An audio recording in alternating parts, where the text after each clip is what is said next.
Yeah, so I've had this question where people ask me, I currently work here, I receive about 40,000, I receive 50,000, I receive 60,000, I receive 100,000, depending on the case.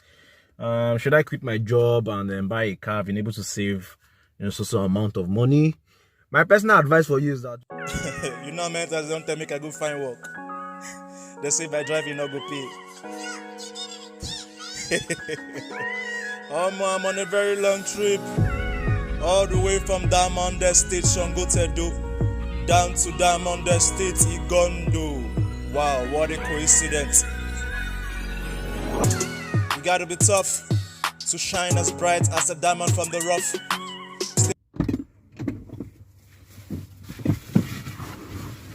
Yo, good morning, YouTube. Good morning, all the wonderful drivers out there, the fantastic passengers. Ensure that we drivers keep going home with money. Salute you all. Yes, so guys, you guys are welcome to the Driverpreneur channel.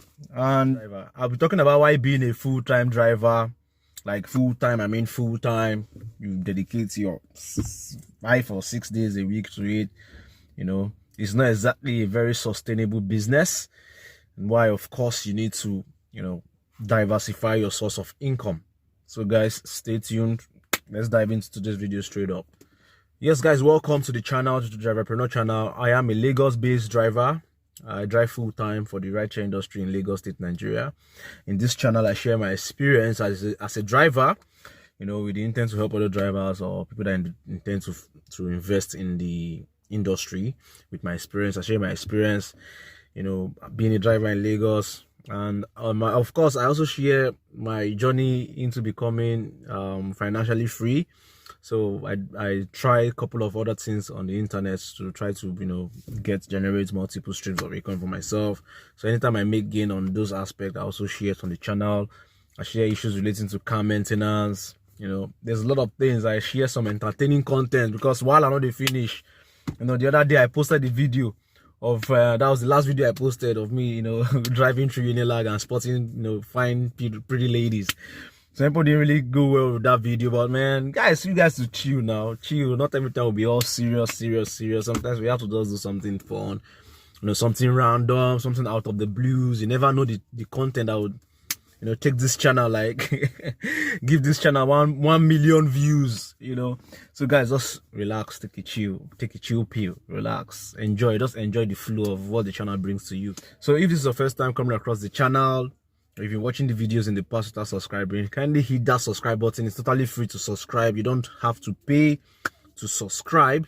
It's free. Like the video if you like the content, and share the video through other platforms so people get to see the content and the channel gets to grow. Thank you for your support. And for returning subscribers, thank you for being with me all through this journey.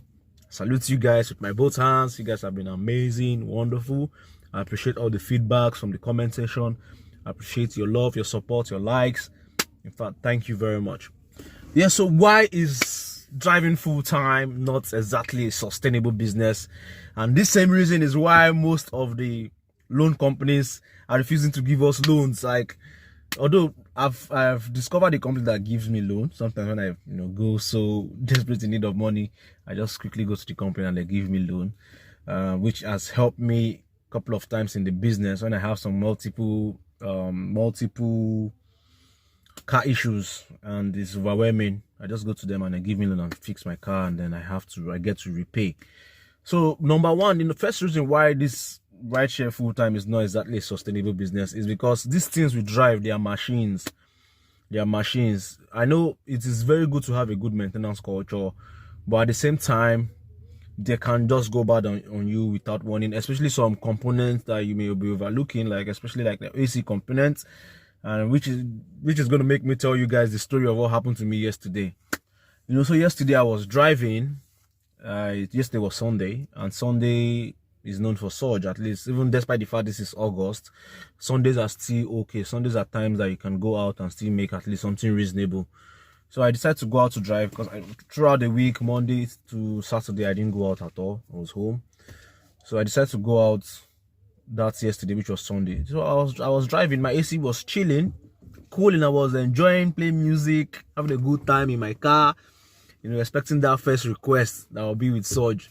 So a request came in. It was actually a search trip, 1.4 going towards Berger, and I was around K2 where I got that search. So I went to pick the person. The AC was working. Then all of a sudden, like just not even up to half of the journey to where we are going to, I just noticed the car just started getting hot. The passenger didn't complain. However, she didn't complain, but it was getting hot, and I noticed she was getting uncomfortable. She didn't want to voice out her plight. So I asked her, are you sure you're okay? Like I noticed my AC stopped working. Then she said, okay, wind down. So I now wind down the glass, and fresh air started coming in. So that was how I was able to manage to drop her at her. She was a very friendly lady. However, there are some people that don't joke with air condition. Once your air condition is not working or has any issue, they'll just ask you to park. Oga, park your car, please, or take me back there. I'm not going on the trip. And they're going to end up giving you very bad rating with very horrible comments that may end up blocking your account. And they can also even, most of the time, they will be very rude towards you. Like telling you, why don't you maintain your car?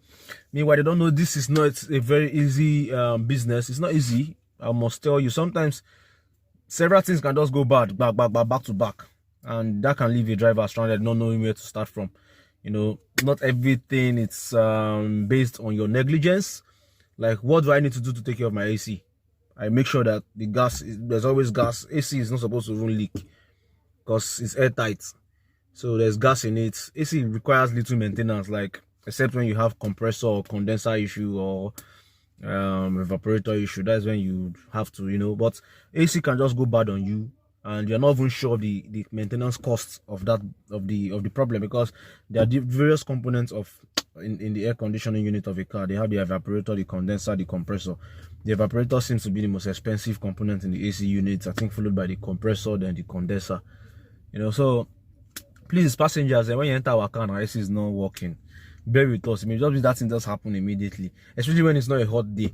There was one day I carried one guy in the morning, very early in the morning. I also had AC issue before I fixed it, the last time I fixed it. I picked the guy very early in the morning, around 5 o'clock, because in the bid to try to raise money to fix my AC, I quickly went out very early. Okay, let me work with this car and raise some money to add to what I have to fix my AC. Then I carried this guy in the morning. This guy was coming from his house where there's no AC, because I picked him very close to his mouth where there's no AC. In the morning, the sun never come out. Everywhere was still very cool. Cool weather. Rain fell the previous night. Cool weather. Then this guy entered my car. I was driving. The guy asked, do you have AC? I said, bros, I won't lie to you. I told him politely, bros, I'm not going to lie to you. And AC no work for them. In fact, I won't fix that AC today. If you see the way this guy just flared up and started shouting as if it was, it was just agitated. Why won't you have AC? Why will you put a car in the road that don't have AC? I said, bros, I beg, no worry. See, weather's still cool. I try pam. But anyways, customers are still right though. But we myself as drivers, we also have our challenges. I'll tell you the truth. If you are lucky out there that you have already have established multiple streams of income, man, good for you. Thank God for your life and your situation. But a lot of drivers out there, they struggle, because expenses keep coming in, electricity bill, school fees, feeding, all these bills keep coming in. You have to do some other maintenance apart from, all this kind of maintenance. So that's why the business is not sustainable, because sometimes some scan team will just go bad on you, and you may not even know where to start from. Meanwhile, I'm on the project of making a tip box. Riders, good riders, please, you guys should start supporting our business. Sometimes when you go on a trip, you take us to bad roads, you take us to roads that are very dirty. Please put small thing in tip boxes for us. And I encourage drivers to also have tip box. Have a tip box in your car. I saw a video online where a driver in America has been making money from tip box. Sometimes when the psychological, when the rider is in your car and he sees tip box and then sees some small money inside, that can just prompt him that, okay, let me give towards this guy. Let me support this guy's business. That's an additional. Because to be frank with you guys, the fare you guys pay is not exactly great. Let me be very honest with you guys. The fares, in fact, I think that's the number 2 point. The fares are not exactly fantastic, despite the fact that our increment lately is not fantastic for the troubles we drive through in Lagos, especially Lagos. Maybe in other cities where it's easier to drive around, no traffic, no harassment from tout. And maybe it may be better, but here we go through a lot, the traffic, and you have to deal with tout. You have to deal with a lot of agencies that are out there to just get you, but it's worth it when there's surge. However, surge is not an all year round thing, so that is why it is key for you to always try to explore other means of income, so that when some of these factors come hitting on your door, you should have something like a leverage that will support you through the trying times of the business. Yeah, so I've had this question where people ask me, I currently work here, I receive about 40,000, I receive 50,000, I receive 60,000, I receive 100,000, depending on the case.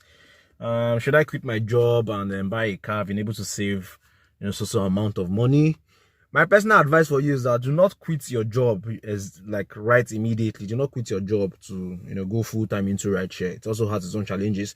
What I can advise you to do is do your job and then have a car that you can use your car when you're not working, like maybe your weekends or you have some holidays or your work is flexible. However, why there's still an advantage for me driving. Like, I noticed when I started driving and earning my own money by myself through driving, I started getting more consciousness of who I really was. Like, I started knowing myself better for who I am. I think that is one of the advantages, though. Driving is not exactly very sustainable means of income. You need to expand your horizon. You need to expand your income base. That's the only way you can enjoy driving. It's fun. I must tell you, it's fun to drive. You go to some very nice place, you meet some very nice people, some very nice, kind people. You still meet some people that are not very nice and kind, but all the same, the good people always outnumber the should I say bad people? Always outnumber the people that are not exactly cool. So that is my message for you guys. It's going to be a very tough one. I'll try to take my car to a licensed technician to diagnose where the leak is from. I suspect very much that there's a leak somewhere because I tested the pressure. It's had high pressure, so there's a leak somewhere. There's no more gas in the system, so I need to get that fixed, and hopefully before Sunday, because Monday, this August, Monday doesn't even make sense, Tuesday doesn't even make sense, Wednesday doesn't make sense, Friday, Thursday worse. When it start picking is Friday night it starts getting busy. Saturday afternoon throughout to almost evening time, it clears out. Then Sunday midday through to evening time makes a lot of sense. So I need to get this car fixed before that day, so I can it's my full-time hustle, I must confess. Although I have some small things that are bringing in income, but this is my first major hustle. That okay, if I see there's problem now and I need 5,000 or I need 7,000, I need 10,000, I know, and my car is on point, I know that I can make that money in a day. So this is my first source of income. But I have some side hustles, which I advise you to also have some side hustles. If it's animation, you can do like one subscriber I made that does animation and has a account with Upwork. Very good. Just try to have multiple streams. That's the best way to earn. So thank you guys for watching today's video. Hope you guys got some value from the video. Please remember to like, comment, subscribe, turn on bell notification icon. Let me know your thoughts in the comment section. Do you do this for full time? How do you manage it doing it full time? What's the major challenge you faced driving on the platform? So comments in the comment section below, and let's share our thoughts together. So guys, thank you for watching. Peace. Stay safe. Mentors don't tell me I go find work. They say by driving not go pay.